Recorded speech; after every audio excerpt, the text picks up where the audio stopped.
and they want that freedom in their schedule, but not everyone can actually do that over a long period of time, or actually finds out they enjoy doing that. So yeah, so that is, I do think personality is really important, but it also depends on having an employer that's going to be flexible and results oriented as well, and that will trust the employee. Yeah. So you're a sociologist, and the book that you co-authored, in it you interview many people working as digital nomads in Bali. Can you tell me just a bit about what you learned, like why they've chosen this life, what they make of the positives and negatives, and overall what their experience was? All of my research has always been on why do people live where they live and why do they move why they move, right? And this is my fourth book on this. My co-author, my husband, we've written many things together, and we went there with our children, and we lived there with the digital nomads for a 4-month period after conducting all of our interviews via Zoom, and a previous visit when I got the initial sample. You know, there were over 70 people in the sample. I think it's 17 different countries are represented in the data. And from that, what we gathered was there were a lot of push factors.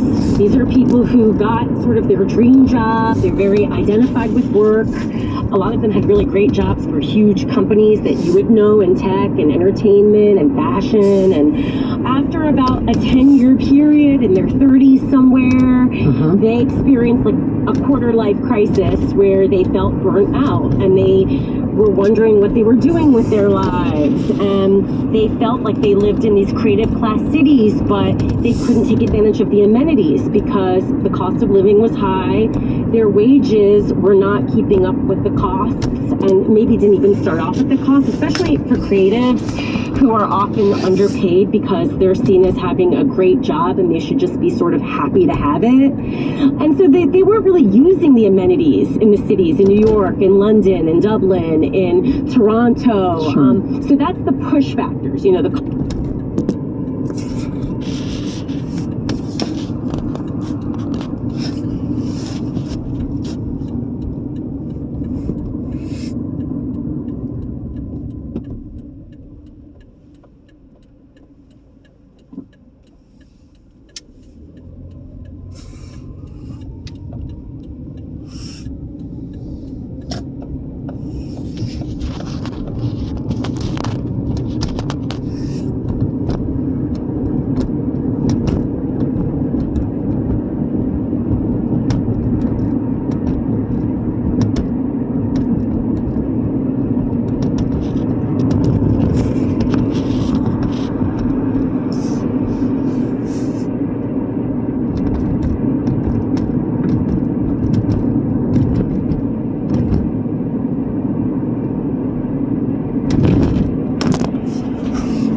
Hi everyone, this video about London, Ontario at night time.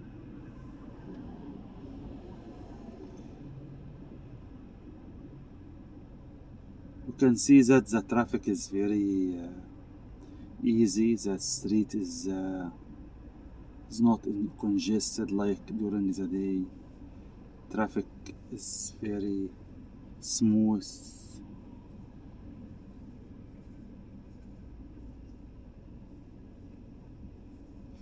You can't see any people on the street except for some few people.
I can see a bus. Now the time is about 11:30 p.m.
London is safe at night.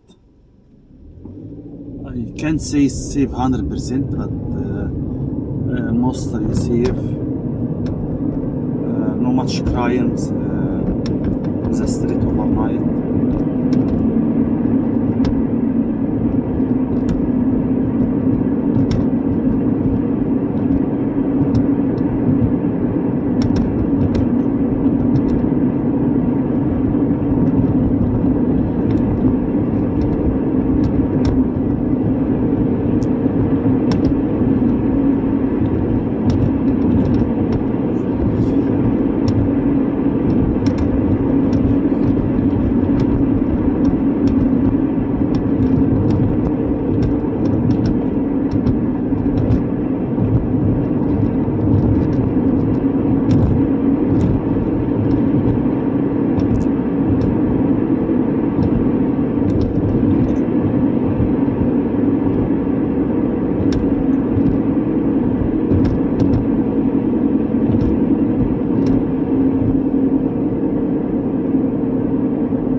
wish that the video is good and you can see very well. I know it is night and the picture is not clear like during the day.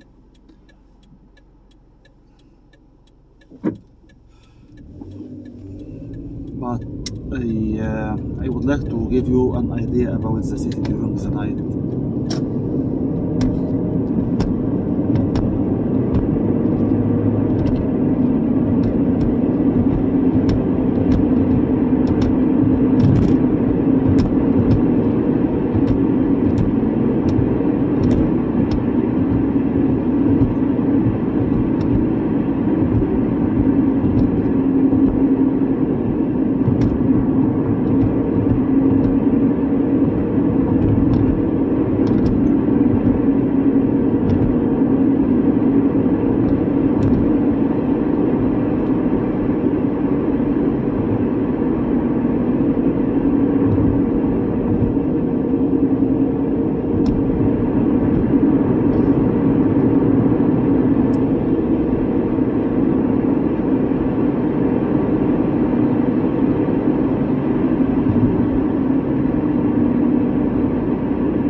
We are now outside the city, the highway.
Nomads, but also people in the crypto world and investors making passive income and getting tax breaks along the way. And that's leading to problems. Well, there's definitely colonial gentrification, rich outsiders taking advantage of tax breaks that aren't available to Puerto Ricans, and they're pricing people out of their homes. My name is Federico de Jesus. I'm the president of FDJ Solutions, a consulting firm that advises mostly Puerto Rican and Latino diaspora groups that are concerned with this colonial identification problem. The problem is a real estate bubble that Federico says is caused by those tax breaks he mentioned. Tax breaks made possible by something called Act 22. Act 22 was passed in 2012 in Puerto Rico that exempts outsiders that haven't lived in the island for the last 7 years. So it doesn't apply to Puerto Ricans. It exempts them from dividends, from capital gains, and most other taxes. And by virtue of becoming a resident of Puerto Rico, they also are exempt from most all federal income taxes. And the only requirement for them to do this is to live 183 days a year, so half of the year in Puerto Rico, create 3 jobs, and own a home. Okay, so can you explain You can a say bit city, about what that gentrification looks like looks on the like a ground? town. How are the impacts being felt? very Sure, small city. places that are accustomed to mansions and rich outsiders like Dorado and parts of San Juan have been dealing with, it's not just the Airbnb pandemic, as I call it, but also the prices are inflated with these folks that don't have to pay any taxes. They have to purchase a home to prove that they live in Puerto Rico, only live half of the year there. And they're making it just so much more expensive for people to live. But it's not limited to these towns. Remote towns like Gurabo have seen people getting letters that they're being evicted from homes that they've been in for generations. And it's impacted the whole real estate and housing market, where housing ownership is actually quite higher than in the States. And now it's like 25% more expensive to live in Puerto Rico. The real estate prices are just skyrocketing. To give you an example, there are a lot of anecdotes of folks that receive these letters. They're not even selling their homes, and they just get these letters. We'll buy your house for cash for $5 million. Let's say that they bought it for $900,000 or $500,000, and they're getting these ridiculous offers just to buy anything. And that's basically creating a huge bubble that's making it unaffordable, not just to buy a home, but for people that are renting to get a home. I'll give you an example. A friend of mine lives in the town of San Germán. He got accepted into the University of Puerto Rico Law School in San Juan. He couldn't get a rent below $3,000 a month in an area that a few years ago you could get an apartment for $500. Wow. That's how crass the situation is. Can you talk to me a little bit about how outside money has transformed the job market for local Puerto Ricans? Puerto Rico used to be the hub of pharmaceuticals and manufacturing in the Western Hemisphere and around the world. There were tax breaks that Congress awarded for job creation in Puerto Rico that expired. And Puerto Rico started to go bankrupt about 10 years ago. Obviously, the economy fell. And the government decided to do these tax breaks to lure individuals.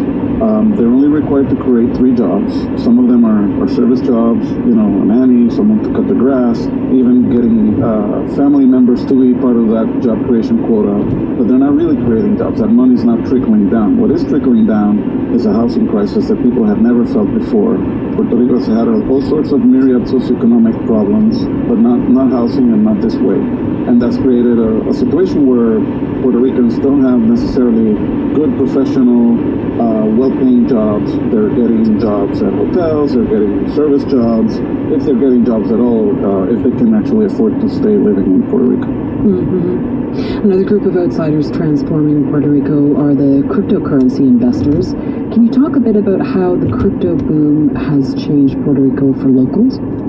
Yeah, so people like Brock Pierce came in after Hurricane Maria to take advantage of these tax breaks that, again, aren't available for Puerto Ricans, and they promised that they would invest money in local charities and local entrepreneurship ventures. And years later, we've seen a lot of broken promises. People have publicly stated that they were cheated out of money that they were promised they never got, or bills that they sent that were never paid. And though the law requires that you invest $10,000 in a charity, they mostly set up their own charities to funnel money back to their organizations. And again, it doesn't trickle down to the working class, middle class Puerto Ricans that are sustaining the taxes and the economy on their backs. And these folks are just living tax-free, living in a beach, watching their investment grow, not paying any taxes to Puerto Rico, or very few, and not paying any money to Uncle Sam, and really they're trying to force people to take Bitcoin and change the culture, both socioeconomic and financial. And as we saw from the FTX crash,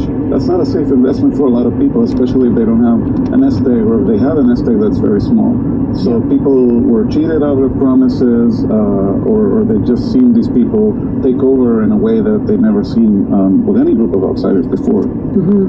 So despite concerns about some outsiders coming to the island, you're not exactly opposed to digital nomads. So can you talk to me a bit about what are the circumstances under which you support digital nomadism in Puerto Rico? Sure.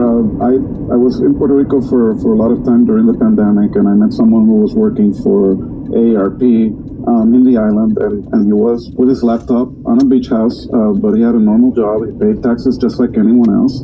Puerto Rico is open for tourism, and we love folks that can move, and if they have a company that can create jobs, even better. A lot of people set up shops. That's all great, but they pay the taxes that everybody else gets to pay. These other folks, mostly crypto, but not all of them crypto, come in, they're exempt from dividend and capital gains taxes, both to the Puerto Rican and to the U.S. government. And that's something that Puerto Ricans can't benefit from. They have to pay higher taxes to the Puerto Rico government.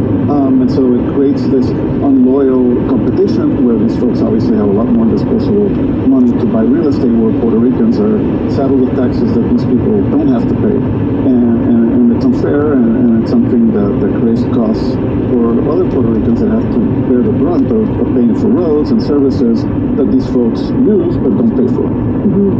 But my sense with some digital nomads, at least, is that they're not necessarily spending long enough periods of time that they would need to pay taxes in those places that they're moving around. Is there any concern that they're doing things like raising housing, but they're not actually contributing to the local economy in any meaningful way or through taxes? Well, it depends on how you define digital nomad. If it's someone who actually moves and becomes a resident of Puerto Rico and pays taxes like everyone else, that's fine. Sometimes we see fogs. We see that the weather is foggy.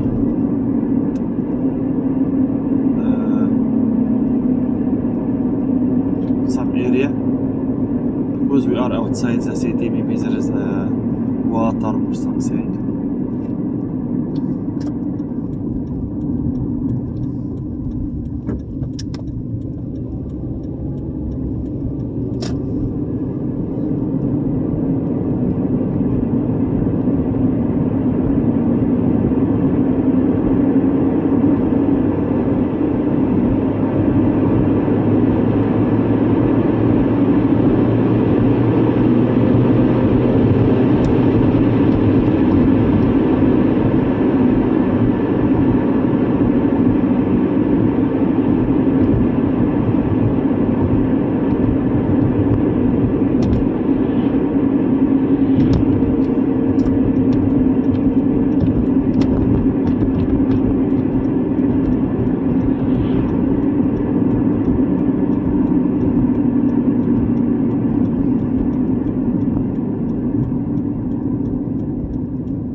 Thank you very much, and have a very nice day.